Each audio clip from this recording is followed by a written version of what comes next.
People of the internet, it seems that Tom Segura and Bert Kreischer are just not having a good time in life right now. Tom Segura is just coming off his flop of a Netflix show that tanked harder than tanking hard.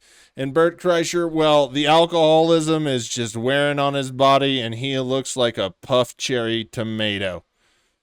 But apparently they got humbled, or at least that's what we're going to try and find out today in Podcast Cringes Bites video. So get ready. Here we go. You be getting those IVs?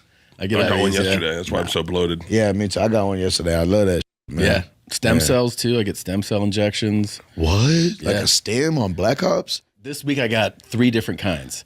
I got stem cell IV, I got direct inject stem cell, and then they put stem cells in like this inhaler.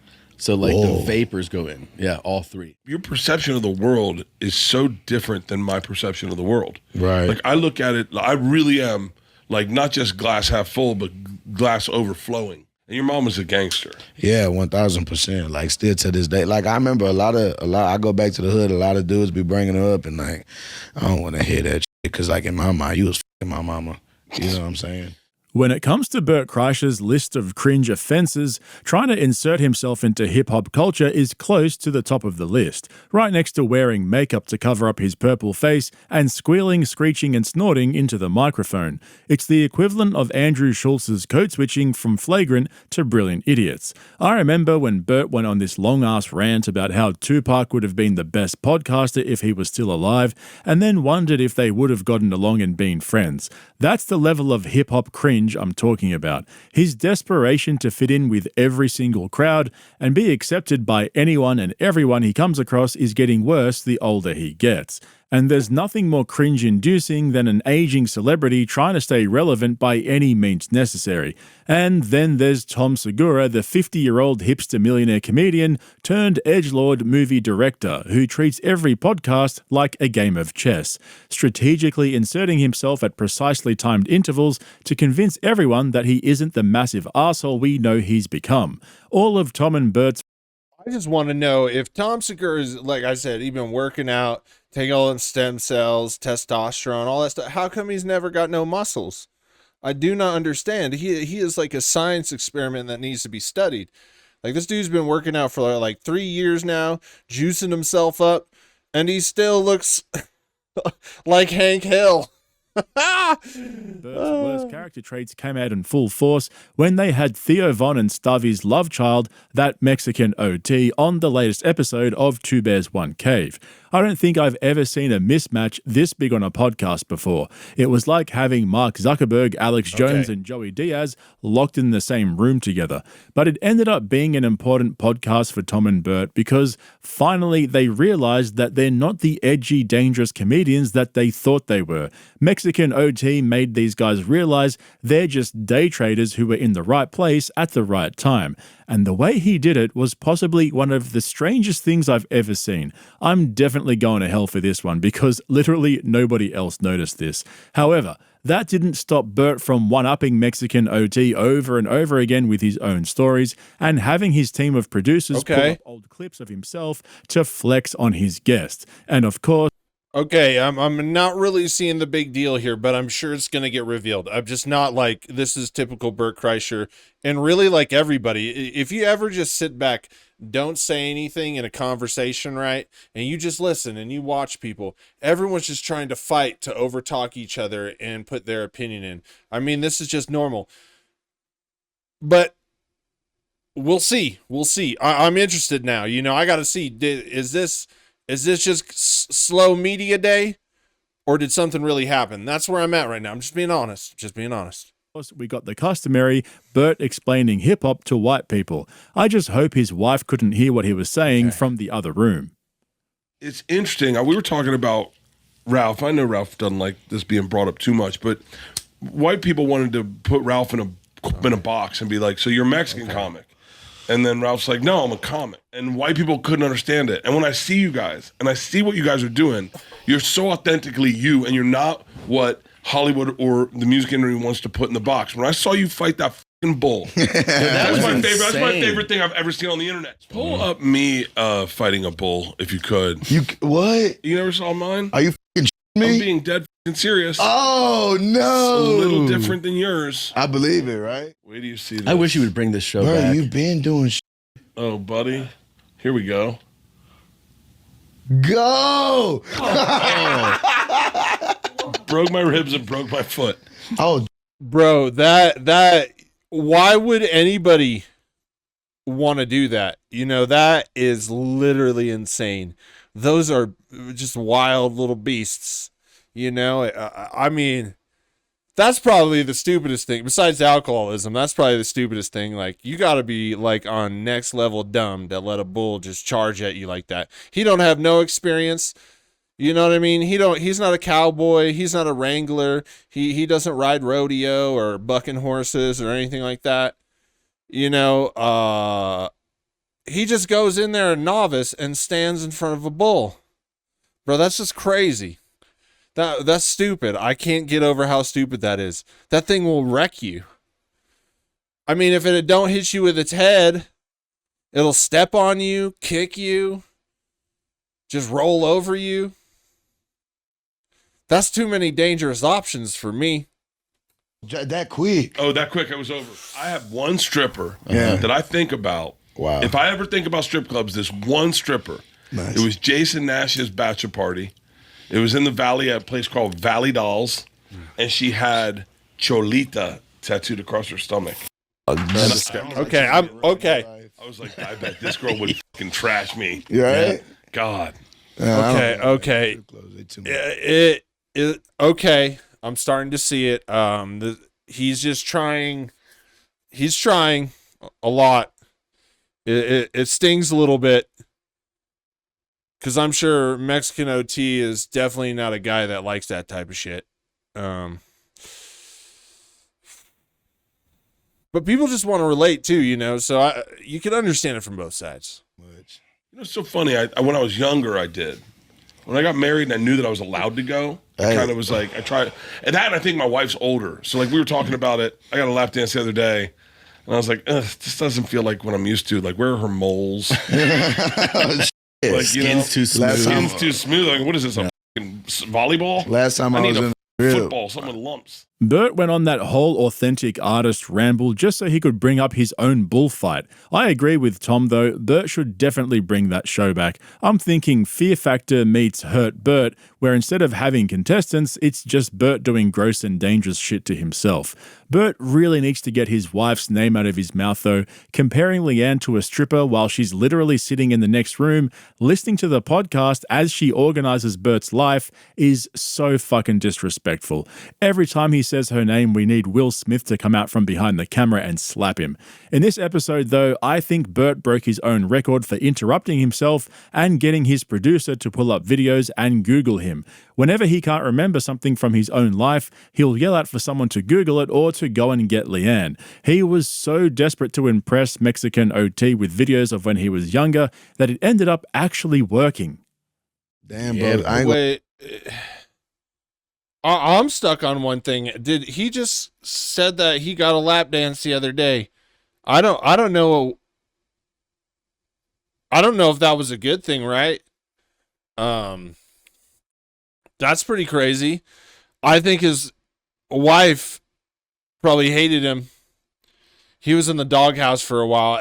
I mean, if she wasn't mad, yeah, I don't know what's wrong with her. That's pretty crazy. Did nobody else just go, wait, didn't he just do an article I did a video on about how a happy marriage and family? He didn't tell us about lap dances, brother. Do, do, do, dance, girl. Oh, girl, let's go. I don't know. There you go. It's all for show, folks. It's all for show. gonna lie, so you're a bad motherfucker and you're tough, bro.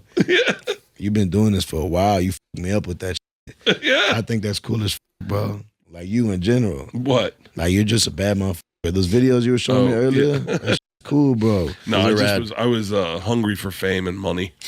I was a fucking idiot. I love that we're both. Okay, it hurts now. Can I tell you? I knew you were my guy Yeah. when you rolled into my house barefoot. I'm Yeah. like, Tom, how often? It's such a Bert move. I am in barefoot. I'm a barefoot motherfucker. You can do that? Oh, nice.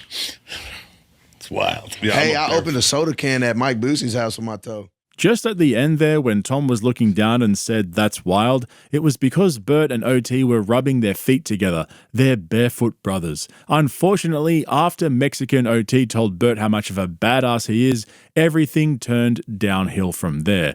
Tom was asking him about what it feels like to go to Mexico when Bert had a sudden realization that he's been living a sheltered and privileged existence basically for his whole life.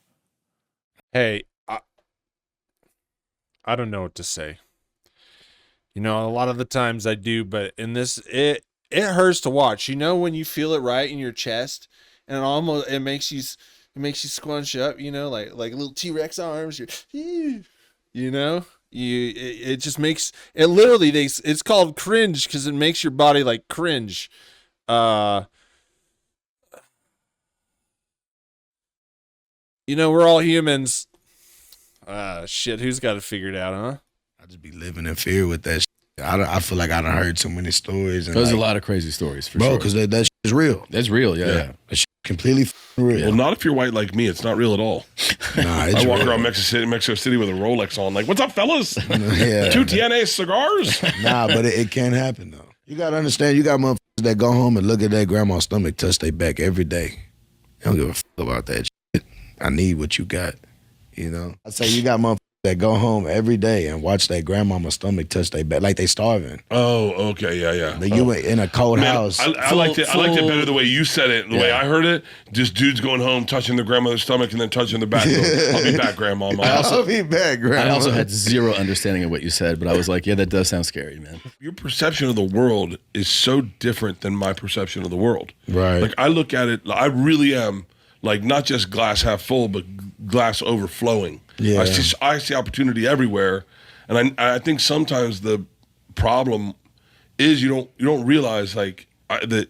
Yeah, I guess the world doesn't see that way. Yeah. Not everyone's given just like opportunity after opportunity. Bert Kreischer finally realizing in his mid-50s that he's been failing upwards his whole life is one of the most Bert Kreischer things I've ever seen. Did his parents seriously never give him the talk when he was a kid that some people have stuff that other people don't, and he was lucky to be born into wealth and privilege? I mean, this guy has adult children, yet he only just realized that maybe life isn't as easy for everyone else as it is for him. And hasn't he been touring the world doing comedy for years? For someone who's been all around the world several times, he really has absolutely zero cultural awareness when it comes to standards of living. Between him and Brendan Schaub, it really makes you wonder how their lives would have turned out if it wasn't for Joe Rogan. But speaking of bomb experts, comedy assassins like Tom Segura have a habit of relating the art and science of stand-up comedy to other art forms, except this time, it didn't go the way he thought it would. Tom's reaction here was perfection. Hey, I just want to say, if you're out there right now, you know, people, the world is dangerous, and people are getting pretty mean. If you just look what other countries are doing to each other right now, it's scary. And like the streets, I know, like there's places that you can live are better than others, but there's a lot of places that it's real dangerous out there, and you gotta keep an eye on things when you're walking around or where you park your car or what time you go. There's a lot of people living in poverty and, you know, and there's a lot of other people in bad situations. It just feels like a bad time, and people get desperate because they're hungry. They're trying to survive. They're trying to keep the heat on. And then there's people, man, this is such a hard topic. It's dangerous out there, okay, folks? It's just dangerous. It could get scary. Believe me. Man, one day I'll tell you. One day I'll tell you.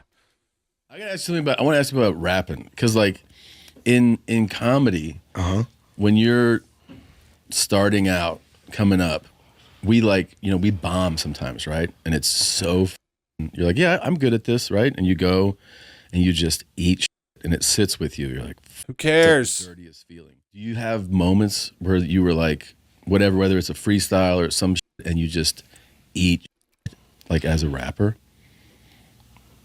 I don't think I've had that moment yet. No. But Well, you're not gonna have it now. I meant like when you're like trying to figure it out. Like, I don't think so. It's a 10-year It's process. always just working for you. 10 years. You gotta understand. Bro, you bombed with Bert at the roast of Tom Brady last year, not to mention your most recent appearance on Kill Tony's Netflix debut, where you sat next to Joe Rogan and offered absolutely nothing. And then when you tried to roast the dude who mows lawns for a living about his haircut, nobody understood what the fuck you were talking about, and then you doubled down and made it worse. These guys spend way too much time working on material at the comedy mothership that they don't realize how shit their act has become until they hit the road and don't have the protection of Joe Rogan's audience. But as for Mexican OT, Hey, check it out. This is why these guys talk about this stuff and trying to get other people to relate. They know that the scam is up, right? And you know when people see the scam, which is their comedy, which is bad. When people realize the scam, like people talk about it. But you know, like what? Like look at MLM companies, right? When you search them on Google, you'll see, or when you search like, is this MLM a scam? And you'll just see a ton of videos. Why this MLM is not a scam, but actually a guarantee to success. And you'll just see like all the top links and then the YouTube suggestions or all these videos. This is what these guys are doing. They have these massive podcasts that can like shift the narrative, you know, and they keep talking about comedy, how hard it is, like failing, bombing, to like get other people to make them feel better, and to somehow justify their comedy, you know. It's just not sticking like he used to, and the gig is up, and you know they're feeling backed into a corner, so they're trying to explain themselves all the time. It's what people do. there was something that he kept bringing up throughout the episode that caught me off guard. And now that I know the background, I feel like a pretty shit person. I don't care though, it's still pretty funny. He seems like a pretty strange dude who had a pretty rough upbringing, but he kept bringing up how his mum used to get railed and how gangster she was. I thought he was just going full Theo Von, but it wasn't until after the podcast that I looked up the background on all of this and it actually started to make sense. So if you guys laugh at this compilation of him talking about his mum getting railed, you're a bad person too, so don't laugh. Dude, he has got some good songs. Everybody knows Johnny Dang. But you know, that's the reality for some folks, you know? And most of the people will have to live in those lifestyles because they're trying to survive, or they were born into poverty, or they were born into a bad neighborhood, or something happened that changed them. You know, like when you have no other choice but to survive, you'd be amazed the things you do. Your parents split up, right? My mama told my dad she was on birth control, I think. Oh, for real? Yeah, I think so. And she was 18 when she had you, right? Yeah. And your mom was a gangster. Yeah, 1,000%. Like, still to this day. Like, I remember a lot. I go back to the hood, a lot of dudes be bringing her up, and like, I don't want to hear that shit. Because, like, in my mind, you was my mama. You know what I'm saying? For real, because, like, my mama, you know, my mama, you know, she was living. One day, my buddy Boom sat me down, and he was like, bro, these people really respect your mama.